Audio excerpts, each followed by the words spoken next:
buenas noches, Matt, y gracias por estar en el canal. Bienvenidos. Bueno, Hello. antes tuvimos a Paris y a Eric Roberts hablando sobre Emergencia 2028. Nos parece que va a ser uno de los éxitos más esperados y quisiera preguntarle cómo fue de la mano en Ian en la dirección, junto con Paris y Matt en la producción. We got before here on the channel to Paris and Eric Roberts, both amazing.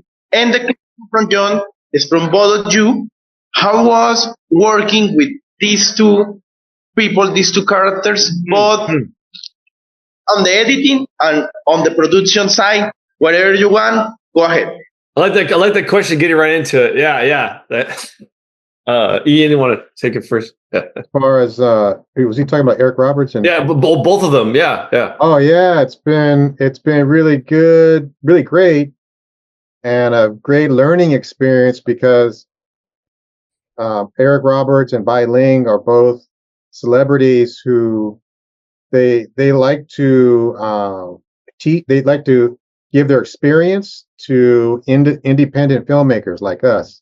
So they're very helpful to people like us, and also especially with Bai Ling, she's very creative, and she really gets into her character, and is really and then Eric Roberts also has really good advice and stuff. So they're both really a great asset to our team. Yeah, and I'll say that both are really big presences on set. Eric's a lot of laughs on set. It's really great having him for our first big production here. And then Bai Ling is really intense on set, interacting and everything. But yeah, both are really fun, and everybody's drawn to them on set. And as far as editing, I'm a co-editor on the film. Yeah. They're, I mean, all their takes are great. Let's say that all their takes are great. And it was a really joy. It was a joy to edit them. And yeah. Ian loved the takes too. Yeah, sure. Yeah, it's great.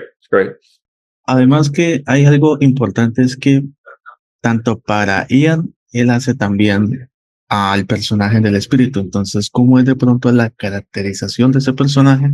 Y por supuesto, ¿cómo nace la idea, Matt, acerca de Emergencia 2028? ¿Bajo qué conspiración paranoica o algo se pudo haber inspirado? Porque de eso trata. Okay, this question is from Ian. How was playing the part of the spirit? And for Matt, what was the inspiration for Emergency? What was the, I don't know, a crazy theory, a news? What was the inspiration? Oh, well, I'm the one that created Emergence, and if that's the question for Matt, but he said for you. Yeah, he said for you. Yeah, Matt is a freelance producer who I put on the team with me, and I've been friends with Matt for about 11 years, and I created this Emergence 2028 about 2.5 years ago, and Matt and I just wrote the script, and then we didn't have anything. We just had a few connections, a couple through Matt, and so Matt really helped to get us kind of some connections and get some talks going. And the people that we came across, they liked the script. So that's kind of what, if you have a good script, that's the primary thing you need a strong script. Once you have that, it opens a lot of doors.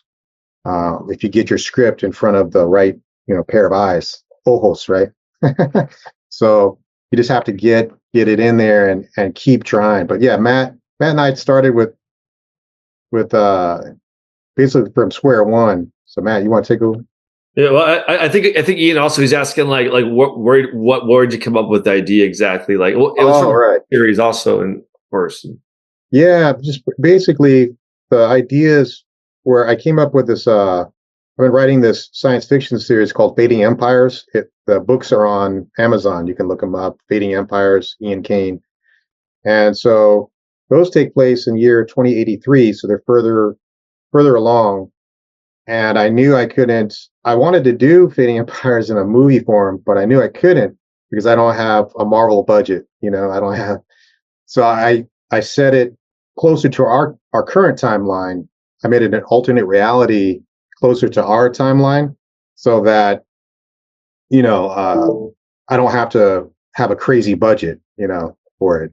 Yeah, but yeah, it's just basically it's almost like an alternate reality of kind of like what would happen, like a what if.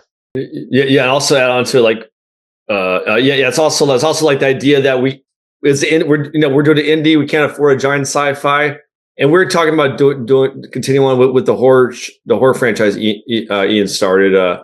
We were doing horror shorts, but then we're talking like I really like the cyberpunk stuff he was doing, and we started talking like let's try to make that a movie. Let's try to make that a movie. And it was sort of a hard idea at first, is like, how are we going to do it? But like, yeah, let's try to do a cyberpunk indie. Not doing the whole sci-fi book, but like maybe doing a more cyberpunk style. And trying that, and yeah, it's amazingly it's been working out. So there we go. So yeah, good question. Yes, and I told Jhon that Ian, you are the creator. I just was telling, and Jhon also asked how was also being part of this story acting, because you also do a role in this movie.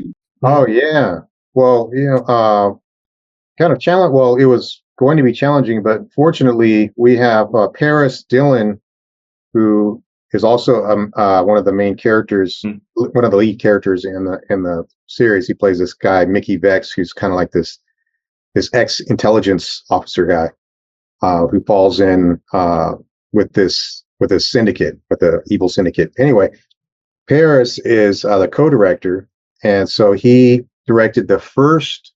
Because first of all, we designed this. I have a SAG episodic contract, so I was originally going to do a TV series, and so we filmed the first 20 minutes a couple years ago, and so I'm in the first one as this guy, who's leading this Black Ops team, and he kind of disappears mysteriously after that first act.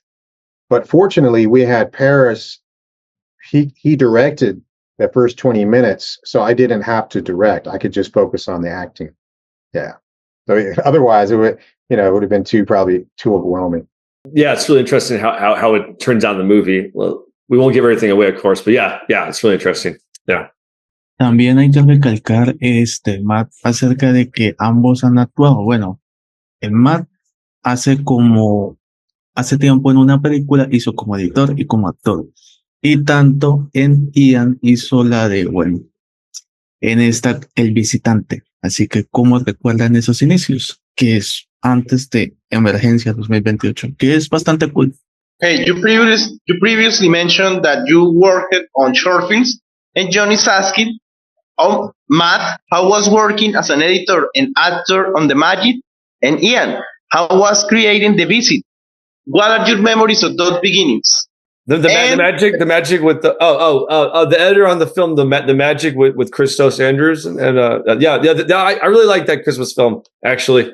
Yeah, that was a fun one.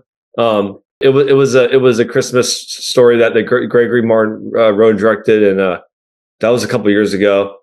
Have you guys seen it? By the way, it's on Amazon. You guys can check it out on Amazon. We have a colorist actually that we share with that in this movie, by the way, Jake. I recommend that movie. It's a lot of hard work. That was a lot of hard work. That film, lots of editing involved in that film. But Eric Roberts was in that movie. Maybe that's why I mentioned it. Yeah, Eric Roberts was in that movie. He had an interesting part of that film. I did talk to him a little bit on set, but this is way before Emergence and stuff. But we actually got Eric Roberts by talking with Paris. He kind of brought him up later on. So that's interesting. Yeah. And then what was the second part of the question? Tell us about your beginning working on The Visit. Oh, The Visitor. Oh, yeah. I had been working on a documentary about Hollywood back for 2010. I was working on a couple other films. One of them was a documentary in Hollywood. But then I went out of the country for a while, and I came back. And I came back in 2014, and I wanted to create a horror franchise based on having it based in California, Sierra Nevada mountains, and a fictitious world I built. And I wanted it to be Native American themed. And I'm part Native American. So I just wanted to bring something different to the horror, world. And I made I have this whole world built around it and everything. So ask Matt, I'm pretty geeky when it comes to building. And also, I don't know if you guys know, but I did edit. That was actually, I edited The Visitor and the associate producer basically later on. That was what I met Ian on, was The Visitor. That was the first project we did together. Yeah, that was the first. That was a really great horror film, a really great horror short. We got into, by the way, we got into Dread Central years ago. Years ago, we got I believe it was like a 4-star review out of nowhere. Just sent it in. So. Yeah, by a critic that was pretty harsh, apparently on you normally pretty harsh, and he gave a 4 out of 5, so that was pretty good. Yeah. So and a lot of different festivals. Got in a Native American festival, First Nation, and some other film festivals. So it's been pretty cool, But that's on the back burner. We're gonna bring that forth again because we both like that kind of stuff. But in cyberpunk, it's interesting because cyberpunk kind of has a similar audience to a lot of horror people who like horror. There's a lot of kind of crossover, and we do have some horror elements in Emergence as well. So so excited at that, and it'd be fun to bring that franchise back later. And oh yeah, it's called Fathoms of Egomech. That's what check out YouTube. There's The Visitor, and there's also Night of the Kanawuk. That has Kelly Ryder in it too. She's got a bit of following.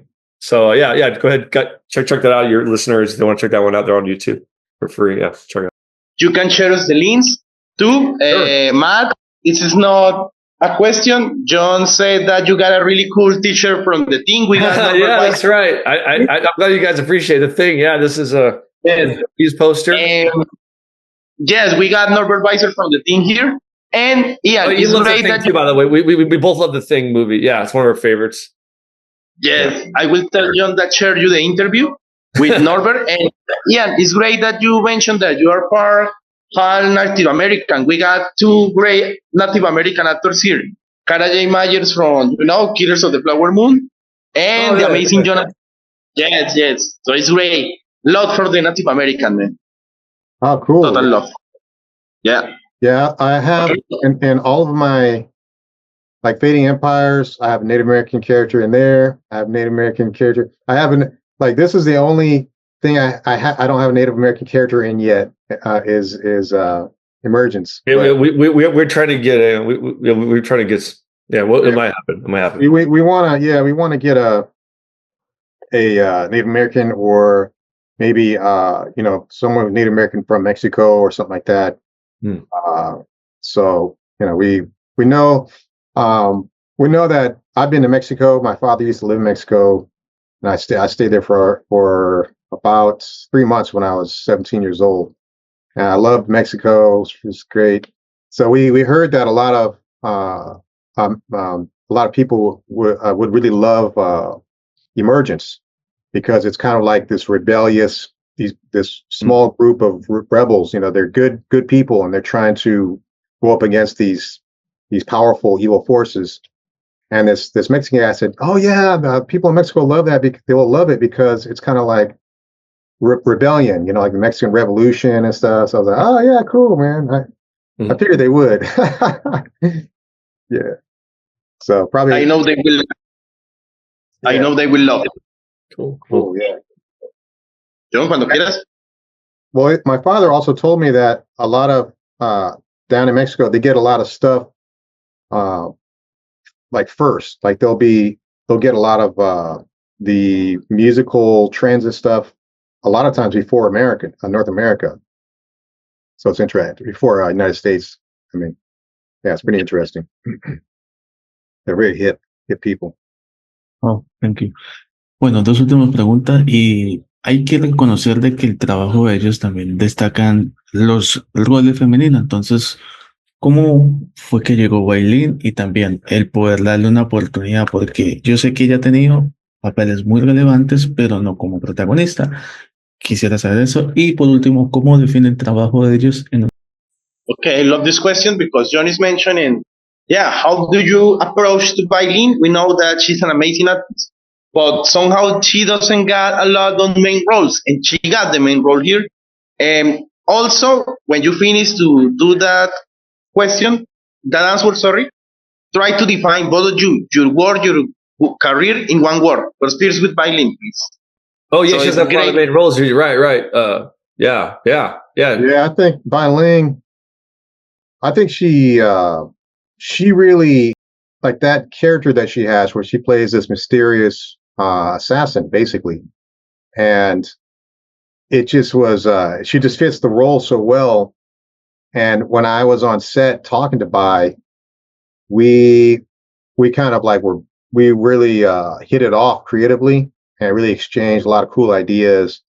And she thought initially, she thought, oh, this is just going to be another character that's kind of like whatever. And when I was talking to her, I said, no, I've had this whole thing planned about this character. And then we talked for like, we just talked like back and forth, like really connecting.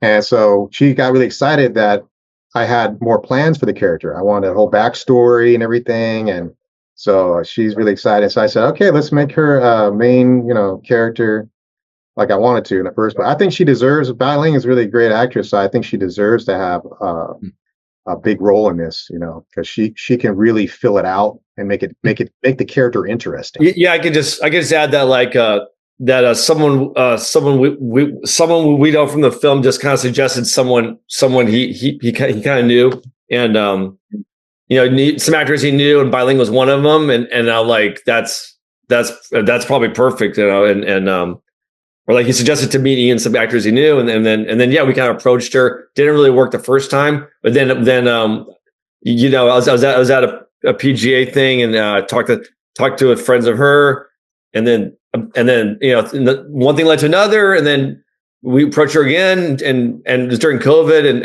eventually she was like, yeah, let's do it, let's do it, and yeah, it just fits her so well, like Ian was saying, and yeah, she's just great on set. And it's really great to see her in such a prominent role.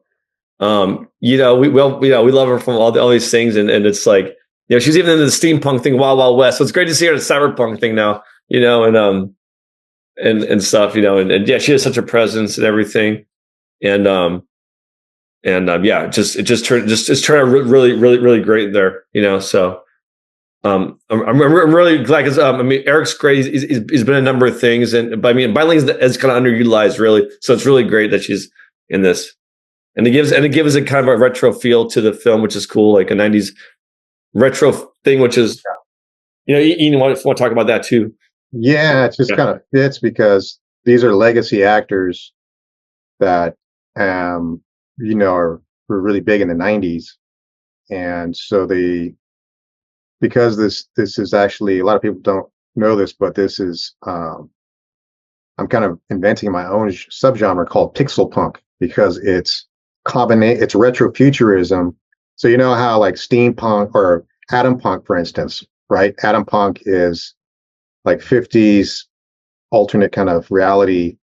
So like Fallout, that's atom punk.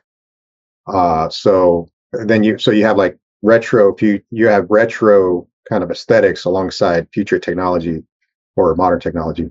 So same thing with this. You have, because technology in this alternate universe developed and historical, geopolitics took alternate or divergent paths. Technology developed differently.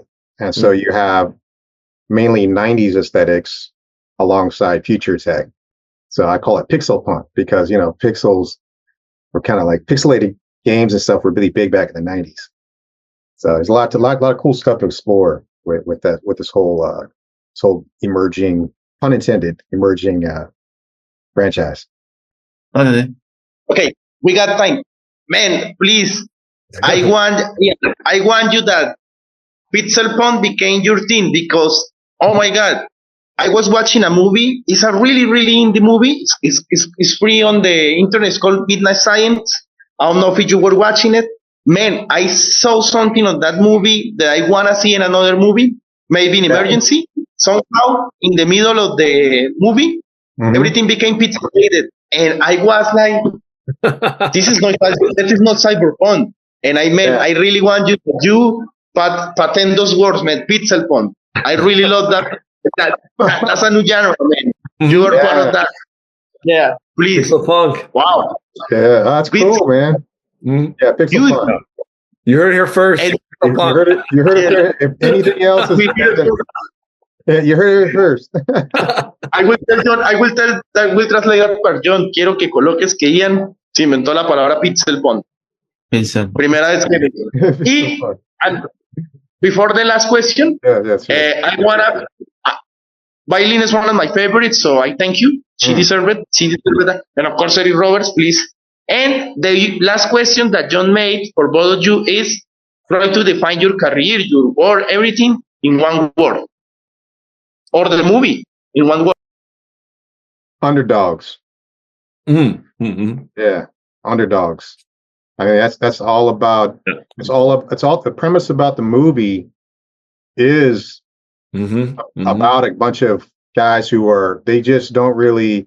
They're not even trying to be heroes at all. They're just trying to take these missions that help society that's troubled around them. They try to make the world a better place, but they fall afoul of. They get in trouble with some very nefarious forces, and then they start getting hunted down. But then they react too.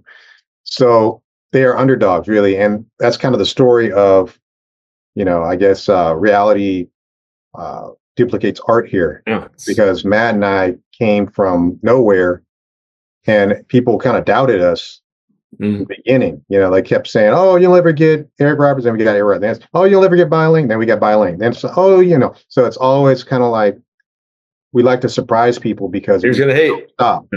Yeah, we just don't stop, and we try to be. I want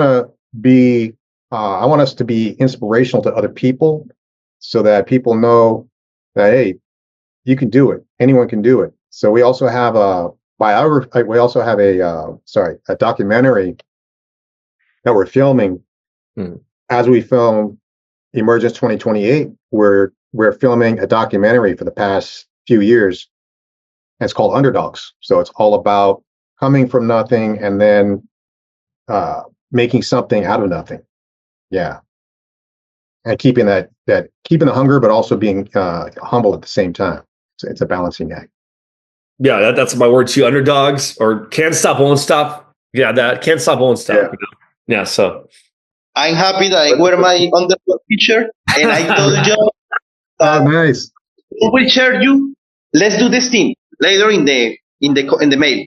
Jhon will share you the link from the interview for Norbert Weiser from the team.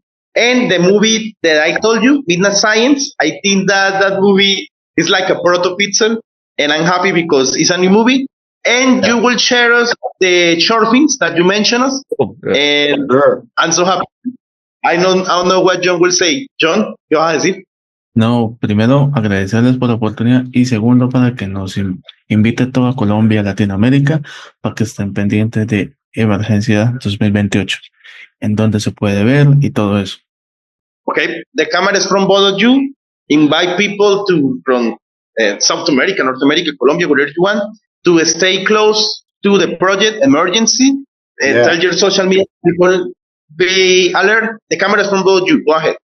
Yeah. Just follow. You can follow us on social media at Emergence 2028 on Instagram. That's the big one. We're starting up at X, but the big one's Emergence 2028 on Instagram. You can follow Ian at Dreamflight Entertainment on Instagram, right? Yeah. All right. So, the website is Dreamflight ENT. That's the website for my website. Yeah, my website. But the Emergence website, if people want to go to it and you can see the cool graphics and stuff, is Emergence 2028 series.com. Emergence 2028 series.com. And it's got we just did a new trailer. So if people want to check that out, Mhm. and they can also get a free preview comic if they just sign up on the pop-up form to get a free preview comic, Emergence 2028. Yeah, you can read about the comic coming out. There's merchandise there. You get shirts, mugs. You get hats. You get the hat Ian's wearing.